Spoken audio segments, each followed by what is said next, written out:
Bueno, entonces les voy a contar un poco qué hacemos nosotros en el grupo. Somos un grupo de teoría y simulación, o sea que lo que voy a contar es para los interesados o interesadas en algún proyecto de tesis y licenciatura para arriba, en el grado académico. Eh, Hacemos mucha física computacional, de sistema de materia blanda. Nuestro grupo se llama Grupo de Teoría y Simulación en Materia Blanda. Entonces les voy a contar, ahí tienen el QR, un link a la página de nuestro grupo, y les voy a contar entonces las cosas generales de lo que hacemos. Voy a dar un poco de detalles de uno de los temas que proponemos como tesis y licenciatura o maestría de doctorado, y después los invito, porque tenemos más temas publicados en la página del grupo, a contactarme sin problemas si alguna o alguno están interesados en saber más detalles de alguno de este tema que voy a contar o de otros. Entonces, ¿qué es la materia blanda? Bueno, la materia blanda, si uno piensa, voy a anclar un poco en mecánica estadística, que es un poco, mecánica estadística es un poco el bloque teórico en el cual nuestro grupo trabaja más. Pero entonces, para los que hicieron teórica 3, si uno piensa en el ensamble canónico, la energía libre que minimiza, que tiene que minimizar un sistema para llegar al equilibrio, es la energía libre de Helmholtz, que era, si recuerdan, U menos T por S. Acá se los muestro. Entonces les dejo eso en mente y les cuento qué tipo de sistemas estudiamos. Nosotros estudiamos sistemas condensados de moléculas, o sea, muchas moléculas que están juntas y tienen formas sutiles de orden. Y en general en materia blanda hay tres tipos de moléculas típicas, que serían los coloides, que pueden ser cualquier tipo de moléculas que se pueda considerar o se pueda modelar como algo esférico. Por ejemplo, podrían ser nanopartículas, pero un polímero enrollado sobre sí mismo, visto de lejos, también es un coloide. Estudiamos también los polímeros. Materia blanda también es estudiar polímeros, que los polímeros se pueden pensar como ovillos o como estas moléculas que son cadenas atómicas o monoméricas, con diferentes propiedades. Y el tercer tipo importante de molécula de materia blanda son los surfactantes, de los cuales no voy a hablar porque los temas que voy a contar no están relacionados a eso, pero son, por ejemplo, las moléculas anfipáticas o las moléculas de los detergentes o de la piel de la célula, de lo que se llaman las bicapas lipídicas. Eh, entonces, y después cualquier molécula que esté en el medio de estos comportamientos extremos que describí, también pertenecen al dominio de la materia blanda. Lo otro característico de la materia blanda es, volvamos a la energía libre esta, si uno piensa que la energía libre tiene un componente de minimización de energía interna del sistema y un componente de maximización de entropía, porque acá hay un signo menos en el medio, amplificado o modulado por la temperatura. La característica de la materia blanca es que la energía blanda, que la energía de interacción entre las moléculas es del orden de la energía térmica del sistema, ¿sí? Con lo cual, estos dos términos, que en los casos extremos serían, si uno piensa en un sólido, la entropía casi no existe porque es un sistema muy ordenado, entonces tiro a la basura este primer término. Entonces minimizar energía libre es minimizar energía interna, eso sería un sólido. Si uno va al caso extremo de un gas, la interacción entre las partículas no es importante, entonces despreciaríamos el término U, entonces minimizar energía libre es maximizar entropía. En el caso de la materia blanda, justamente estamos en la mitad de la situación de la batalla entre la energía y la entropía. O sea, los sistemas tienen orden, pero son formas de orden muy sutil, forman fases, forman interfaces, interactúan de manera particular con el medio que contiene a los sistemas. Eso es el ámbito de la materia blanda, ¿sí? Es un sistema que son mucho más ordenados que los gases, mucho más desordenados que los sólidos, y tienen formas sutiles de orden. Eso entonces en general. ¿Qué herramientas utilizamos? Me interesa contarles un poquito de cómo trabajamos y qué se puede aprender trabajando con nosotros.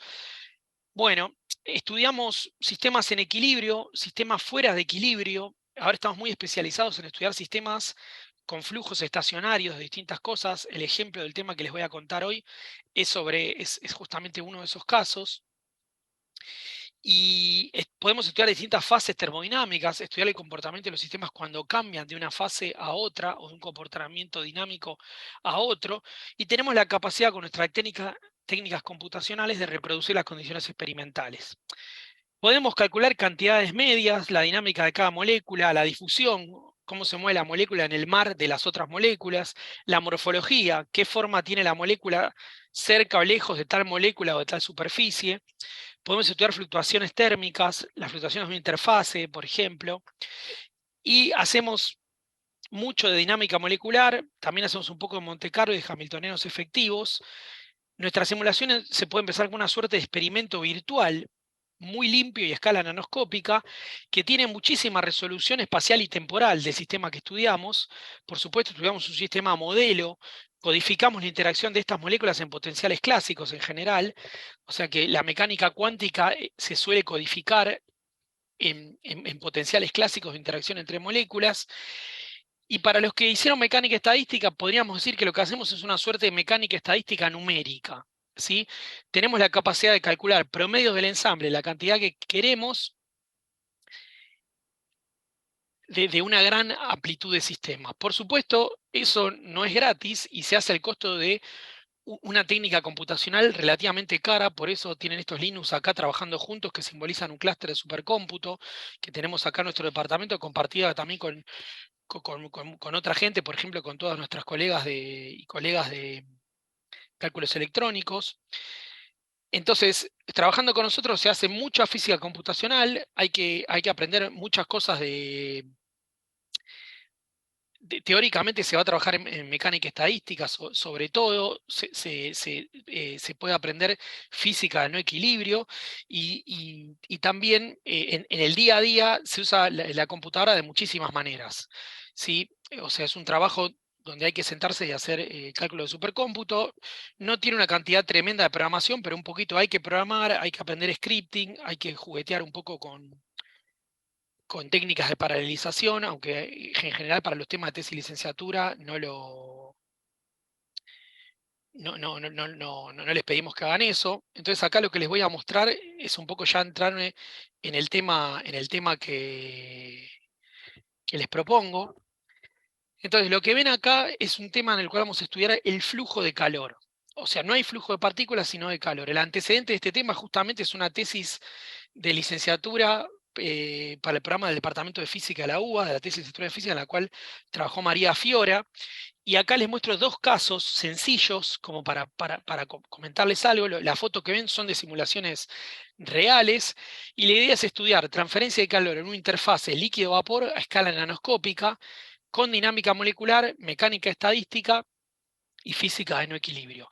Entonces, a la derecha de la pantalla acá, no estoy seguro si me ven el cursor, pero entonces esto es un caso estacionario en el cual en nuestro sistema ponemos un líquido, que es el que ven en la parte de abajo de la pantalla, un gas, están en coexistencia, si uno lo pusiera en equilibrio a la misma temperatura, hay una coexistencia de fases y hay una interfaz líquido-vapor, pero después nosotros tenemos la capacidad de calentar una de las paredes y dejar la temperatura constante, enfriar la otra y dejar la temperatura constante, y eso provoca un flujo de calor constante desde la pared caliente hacia la pared fría. Y nos interesa estudiar cómo es ese flujo de calor en esa escala nanoscópica. Acá muy brevemente les cuento otra de las posibles cosas en las cuales hervimos un sistema, es la misma interfaz líquido-vapor, pero lo que ocurre ahora es que la pared de arriba es adiabática, o sea, no intercambia calor con el sistema, y la pared de abajo se calienta súbitamente, y eso provoca la evaporación de la fase líquida, previa generación de una suerte de colchón de vapor parecido al efecto Leidenfrost. Para los que conocen el efecto este típico de cuando uno pone una sartén y tira una gotita de agua y la gotita pareciera flotar, de hecho flota, en un colchón de vapor y tarda mucho en evaporarse porque conduce de manera muy ineficiente se conduce muy ineficiente calor entre el sartén y el líquido. Entonces, vamos a motivar brevemente este problema. Esto es la curva típica de ebullición libre o pool boiling. Entonces, lo que tiene en el eje Y de esta curva es el flujo de calor en un sistema. Imagínense que uno calienta en este sistema, por ejemplo, acá que tenemos un líquido, imagínense un tubo en el cual tenemos un líquido y calentamos una de las paredes del líquido, empezamos a calentar por arriba de la temperatura de ebullición, que en este gráfico sería temperatura de saturación.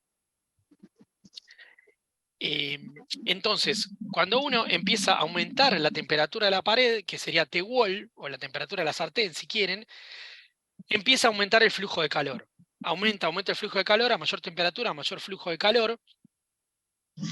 Y eso es una situación típica en la cual funcionan un montón de sistemas de gran importancia industrial, tecnológica, y esto también es muy importante para entender a nivel básico, porque los procesos de transferencia de calor todavía no se entienden totalmente a nivel de ciencia básica, pero además esto es muy importante para la generación de energía eléctrica y para la industria electrónica, para remover, esencialmente para enfriar los procesadores de electrónica, ¿sí? El procesador genera mucho calor porque le estoy metiendo mucho voltaje para que se hagan muchas cuentas por unidad de tiempo y necesito formas eficientes de remover ese calor. Entonces,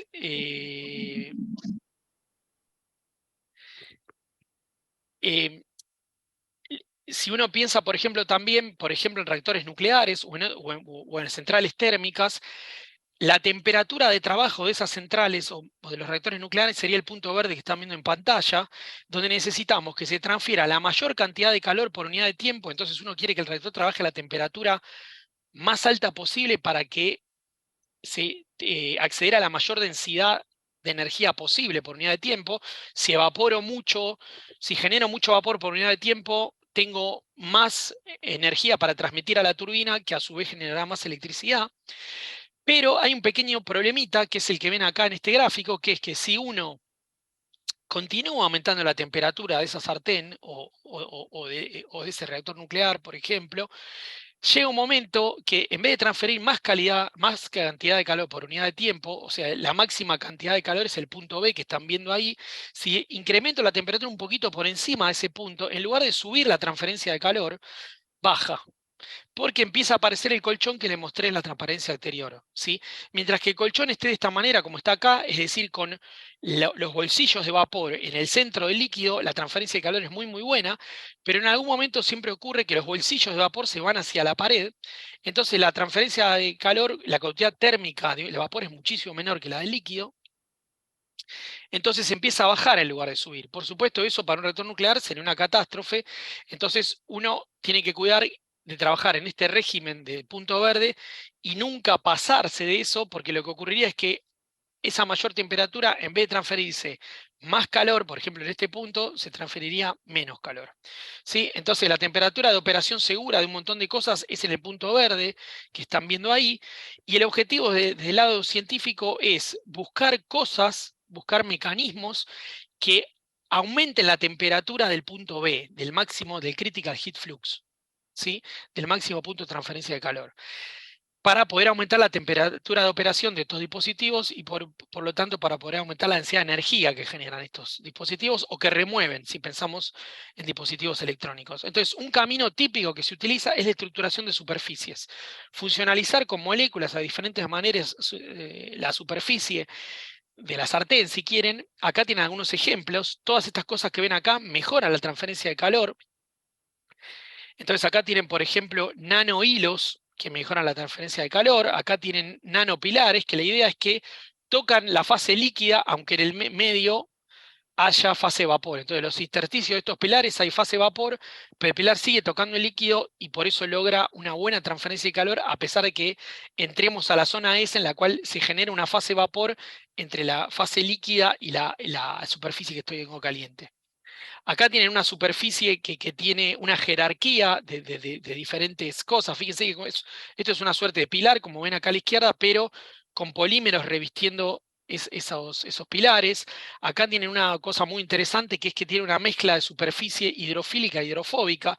O sea, esta matriz quiere mucho al agua, esta matriz la odia, y eso fomenta que se formen esas burbujas que les mostré en el gráfico anterior, digamos acá.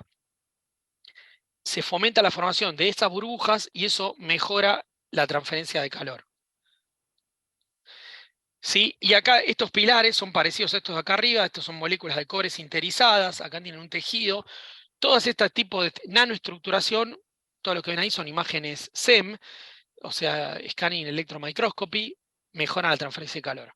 ¿Qué queremos hacer nosotros? Y ya pasando a contarles brevemente lo que queremos hacer en el grupo, nuestra idea es revestir la superficie que ven acá. Acá tiene la interfaz líquido, la fase líquida, la fase vapor, y acá tiene la interfaz. Nuestra pregunta es, ¿qué pasa si revestimos con polímeros de distintas características físico-químicas esta superficie, y cómo cambia eso la transferencia de calor? Ya tenemos un primer trabajo en el tema de este año, que lo pueden ver ahí en esa referencia, y la idea entonces es que estos polímeros serían la versión materia blanda de esto que ven acá, que estas son una especie de carpitas sólidas, porque estos son átomos de cobre sinterizado, lo que están viendo ahí. Entonces ya vimos que eso mejora la transferencia de calor, y tenemos un montón de preguntas respecto de cómo mejorar eso. ¿Qué pasa si ponemos flujo? Imagínense que a esto lo convertimos en un intercambiador de calor, por ejemplo, de un generador de energía eléctrica, es decir, ponemos un flujo de líquido hacia arriba. ¿Cómo cambia la transferencia de calor? Entonces, para este tema ya tenemos el programa básico para hacerlo, y un estudiante, uno o una estudianta interesados en estos temas, lo que tendría que hacer es generar rutinas, correr las simulaciones de dinámica molecular en clúster de supercómputo y generar rutinas para medir nuevas cantidades físicas, para entender mejor y más exhaustivamente estos sistemas, y para explorar estas características de los polímeros que todavía recién empezamos ahora. En este tema hay muchísimo para trabajar. Entonces, la idea general es modificamos los polímeros, la superficie con estos polímeros, y nos interesa entender la transferencia de calor en la interfaz líquido-vapor cuando llenamos el líquido, el canal, o cuando cambiamos alguna de las condiciones físico-químicas del sistema. Entonces, recapitulando y cerrando un poco lo que le quiero contar, con nosotros se puede trabajar mucho en mecánica estadística, materia blanda, física de fuera de equilibrio y fluctuaciones. Hay una fuerte impronta computacional de nuestro sistema. Estos temas son de licenciatura o de doctorado, digamos. Nos puede consultar, enfatizo, en cualquier momento del año. No tenga problemas en escribirnos un mail o contactarnos por las redes. Y además también les quiero contar que tenemos 2 temas más que no tengo tiempo de contar en temas de materia blanda, así que si a alguno le interesa más o menos nuestro tema de trabajo y quiere indagar, no duden en contactarnos y podemos contarles detalles profundizar este tema, contarles detalle de los otros. Bueno, con esto termino, les agradezco mucho.